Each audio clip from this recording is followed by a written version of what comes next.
Hello everyone, this is Marco with MMA Lay.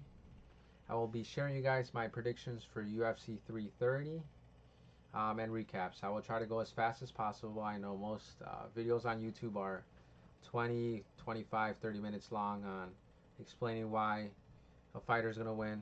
I already did that research for you guys, so I will just give you guys why I think the fighter will win and just a brief explanation. First, we're going to start off with Jeremiah Wells versus Orobai. Straight off the bat, Orobai lock at negative 900. Not the biggest fan of the prop. You gotta put him maybe for submission. I think he'll get it done by submission. The negative 900 doesn't really help if you want to put him in your parlay, but I do think Orobai will get it done by submission. Is my pick. Very good at pressuring when he wrestles, and I do think he's definitely the faster striker out of the two. So I will go with Orobai. I think that's a lock, but the negative 900 line does not help, so I would not recommend. If you're just trying to take it for the money line, don't even risk the negative 900 because anything can happen. Next fight, Neil Magny versus Ramiz Brahimaj. This fight, honestly, don't really like either fighter, but if I had to pick one, I think Brahimaj will get it done. I think he will submit Neil Magny. Neil Magny is a very, very, very slow starter. And if Brahimaj wants to do something in the UFC, this is the fight where he needs to start doing something. He has not fought anyone realistically good or anyone that you will say, oh wow, he lost to this crazy fighter. But I think Brahimaj will get it done by submission. That will be my pick at negative 130. Next fight, Lucas Fernando versus Rafael Tobias. We have Rafael Tobias coming off a loss. Lucas Fernando coming off a loss in Dana White's Contender Series. I know he has had other professional fights after that Dana White's Contender Series and has won with nasty knockouts. And I think he'll get it done again. I think kickboxing is just too good for Rafael Tobias. I think no brainer. I think Lucas Fernando wins. Negative 300 is maybe a little bit of a stretch. I think Tobias, if he can get it on the ground, he can win. Just because of Lucas Fernando's grappling game. He struggles getting up when he fights a wrestler. The only reason why I am very confident on Lucas Fernando is that distance, man. He got to cut almost 6-inch reach to get in to try to take down Lucas Fernando. I just don't see it happening. And the fights that Lucas Fernando's had recently, spectacular fights. I think he will knock him out. No brainer on that one. Next fight, probably one of the hardest, if not the hardest fight to predict for this event. Trushan Gore versus Vicente Luque. Gore coming off a win, and Luque coming off a win. Both coming off a win. Trushan Gore, every time he fights, it becomes better. It's crazy, but he's just developing as a better fighter. I know his record isn't the best at 7-4, but he does have a real threat when it comes to knockout power. And I don't know if Luque's chin will hold Trushan Gore's power. I think if Luque can get it on the ground, he'll win. But my personal pick is going to be Trushan Gore. I think he'll get it done. I think he will knock out Vicente Luque. But I would just take his money line. Negative 120, take his money line. But I will be honest with you guys, I would stay away from this fight. If I realistically had to pick one, I would go with Trushan Gore. Next fight, Dante Johnson versus Eric Meconico. I like Meconico, but very bad matchup for him in my opinion. I know a lot of people are a little skeptical about Dante Johnson, especially after his last fight against Cody Brundage. I just don't think Eric Meconico can pin or even grapple Dante Johnson. Dante Johnson is switching gyms and training with Strickland. And you saw Strickland against Kamzat. Kamzat could not take him down. Maybe he took him down that one round, but aside from that, he couldn't do it.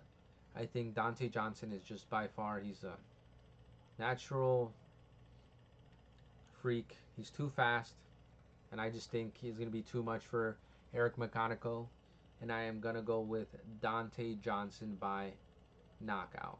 It could go to decision. Eric McConical is very durable. I mean, he has been, some of the fights he's had, he's taken some big shots. So I think Dante Johnson gets it done. I just think he's too fast, and honestly, I think they gave him the perfect matchup to bounce back from that split decision win. I know he won at the end of the day, but it was not the best look for Dante Johnson. Um, Next fight, a short notice fight for Eduardo Chapolin. Just found out today that he's going to fight Charles Johnson. Good thing I made the video a little bit later, just so you can have these predictions. But Charles Johnson, crazy knockout power, knocking out Joshua Vaughn, the current champ, and Kavanaugh. I think on the feet, I like Charles Johnson more. On the ground, Eduardo Chapolin. I just don't think Eduardo's ready for this type of fight. So my pick here is going to be Charles Johnson. I won't I won't be surprised if Chapolin can do something or he can figure something out, but I just think it's too much of a step up for Chapolin, especially on a short notice. He's fighting somebody that has real power. I know he lost his last fight, and I know sometimes he doesn't look the best, but with Charles Johnson, it only takes one hit. And Eduardo, he is a little crazy on the feet, and I think if he tries to throw an overhand with Charles Johnson, I just don't. And Charles Johnson counter strikes. I think Charles Johnson is just gonna knock him out. So my pick is Charles Johnson, but honestly, won't be surprised if Chapolin gets on top. So next fight, Joel Alvarez versus Chidi.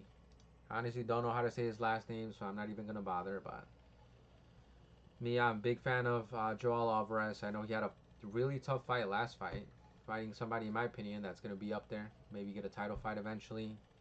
Maybe 3, 4 fights, or unless they just completely step him up and make him fight somebody that is up there in the rankings. But Joel Alvarez is just better than Chidi, in my opinion, in every aspect. I think he's a faster striker, a way better grappler than Chidi, and I just think Joel Alvarez gets it done. Negative 300.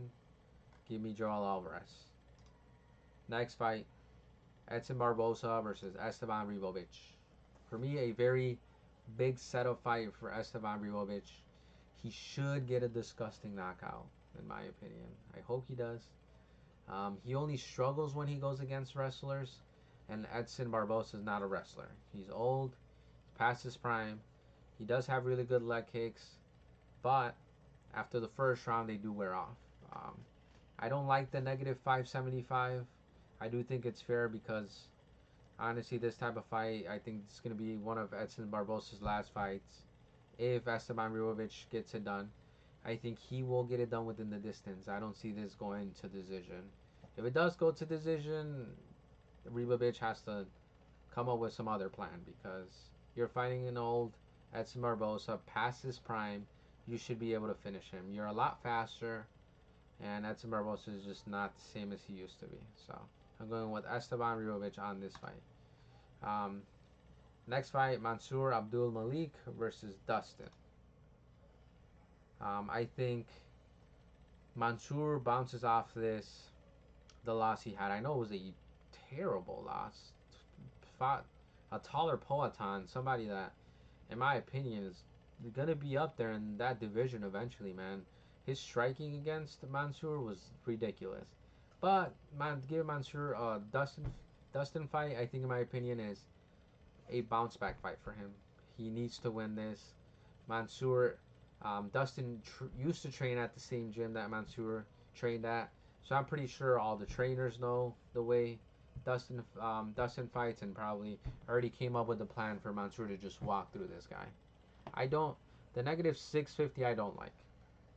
I would honestly just take this and do by finish. That's my pick. I think do this by finish. Let's see, uh, decision. Um, Maybe by decision. I don't know. Honestly, that negative 650, not really much. You can't really do much with the negative 650. But I think Mansour will get it done. Next fight, in my opinion, really good fight. Excited for this fight. Jalen Turner versus Fernandez. Fernandez, known for his crazy leg kicks, man. He loves to go and just blast on your legs. And Jalen Turner is going to struggle if some way, somehow, he lets Fernandez just get on his legs. Just kick him, kick him, kick him, kick him. Uh, Jalen Turner is not going to survive. Plus, I've had this very big thing with Jalen Turner that he's very weak-minded. Retiring from the UFC, coming back. I mean, it's nice he came back and that he came to reality that I can't be retiring over a loss, but it shows that you're a very weak-minded person. And if Fernandez goes and just starts throwing those leg kicks and start hitting Jalen Turner, I think Jalen Turner is going to give up. But I just don't see that happening. Honestly, that's the only way I see Fernandez winning. I think Jalen Turner is just too explosive for Fernandez. I think he has better striking than Fernandez. So I think Jalen Turner wins. I think he'll get it done by decision. I think Fernandez is very durable. Um, but I just think Jalen Turner just needs to stay away from those leg kicks. If he can stay away from those leg kicks, he's going to win the fight. I know a lot of people are going with Fernandez just because of those leg kicks. But that leg reach is crazy. I mean, 46 to 40, and Turner being the faster fighter, honestly, he should not be getting caught with those leg kicks. I understand if you're fighting and you're the shorter fighter and you gotta come close. I understand you losing by the leg kicks, but you being 6'3" fighting against a 5'9", you should not be losing this fight. So in my opinion, and my pick is Jalen Turner for this fight. Next fight, the co-main event, Mackenzie Dern versus Gillian Robertson. My opinion, man, those odds at negative 220 for Mackenzie Dern, you got to take them. You got to take Mackenzie Dern. My, a way better fighter. I think she's better than Robertson in every aspect of the game. Better on her back. I think she's a better wrestler than Robertson, which is what Robertson's known for. And a way better striker than Robertson. Mackenzie Dern's striking defense is just too good. I don't think Robertson can even crack her or even get even close to her. And Robertson needs to be careful because she is going to shoot for a lot of takedowns, but she's going against somebody arguably the best on her back, and I don't see a way for Robertson to win. I'm just going to be realistic. Honestly, I thought this line was going to be a lot more towards Mackenzie Dern, and at negative 220, man, this is for me is probably a lock of the night. I think Mackenzie Dern just walks Robertson. I don't think Robertson has a chance. I think if somebody will take the belt from Mackenzie Dern is Whaley. Whaley or I just don't see this strawweight division, man. It's so watered down, and just I guess a fight that had to happen. Next fight, the main event. Pretty sure everybody was looking forward for this fight. Islam versus Ian Gary. Islam, man, probably I would say the best right now in the UFC. I don't think anybody even comes close. Maybe Topuria was there, but Lucy Nagagi and Lucy Nagagi that way, you can't even touch Islam right now. I think at 170, Islam knows himself. He knows, and I don't think Ian Gary, and I don't think he'll be able to stop his takedowns. If he somehow can stop his takedowns, I think it will be a domination by Gary. I think Gary's kickboxing is better. I think if it stays on the feet, I think Gary will win this fight and will just dominate Islam. And Ian Gary has very high IQ, like when he fought Prates. Maybe at the end he did get caught by Prates, but realistically he fought that fight in a good style. The only thing that I would say threw me off on Ian Gary's side is when he fought Shavkat, letting himself be grinded on the cage and just sit there for 3 to 4 minutes. That's not gonna win you a fight, especially when you're fighting against Islam. You do not want to be put on the ground. I know it's very different because when you're on the clinch and you're taller, it's easier for you to get out. And when he was fighting Shavkat was tall and he's taller than Islam. So I think on the clinch, Ian Gary should not struggle. But if he does get taken down, he cannot have that mindset that staying on the ground is the best decision for him. I understand it is a 5-rounder fight, but he can't give those positions and just decide to stay there because it's just gonna sway all the judges' decision, especially if it goes to the decision. I would not be surprised if Islam takes him down early and just submits him. Honestly, would not be surprised. But I think Ian Gary's IQ is high. Honestly, I am gonna stay away from this fight. But if I was gonna put money on this fight, I would go with Islam. The only reason why I'm staying away from this fight is because I want Gary to win. So I can't be writing money, and then my mind is I need Islam to win money, but my heart wants Gary to win because I just don't like mountain grappling. But at plus 275, if you're a DGen, man, I think Gary has a chance. I think to me it's maybe 30 or maybe 25-30 and then 70-75, but I think the winner will be Islam. If I realistically was going to put money on this fight, you can never go wrong with Islam. But I know the majority of people want Gary to win, maybe not because of the crazy shit he says, but yeah, those are my picks for UFC 330. In case there is any updates, any fighters drop out or anything, I will be making a video. I will also be maybe making a video after I see weigh-ins, because weigh-ins do show a lot depending on the way the fighter rehydrated or how he cut weight. If some people don't even make weight, but maybe I make a video before the event.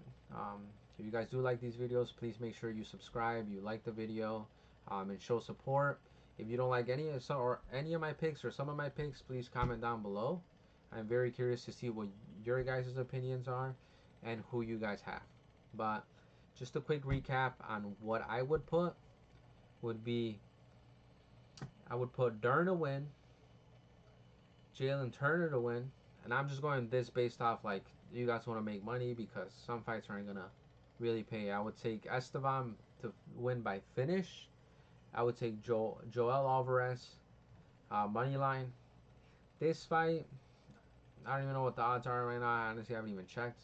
Um, I would take Dante Johnson to win. Uh, this one I would stay away from. This fight I would take Lucas Fernando to win. Brahimash to win this one, but this one is a close fight. So if you honestly don't need to add this fight, I would not add this fight. And then this first fight, that negative 900 prop, there's no money to be made. And the way oral buy fights, you honestly don't know how it's gonna end. But I will be posting my picks on Instagram and Twitter. Um, I will be uploading this video, and maybe my Instagram is up, but I will be making my Twitter today. So if you guys don't see my Twitter up, my Twitter should be up in a couple of days. But I appreciate you guys, and thank you. Hope you guys enjoy this event.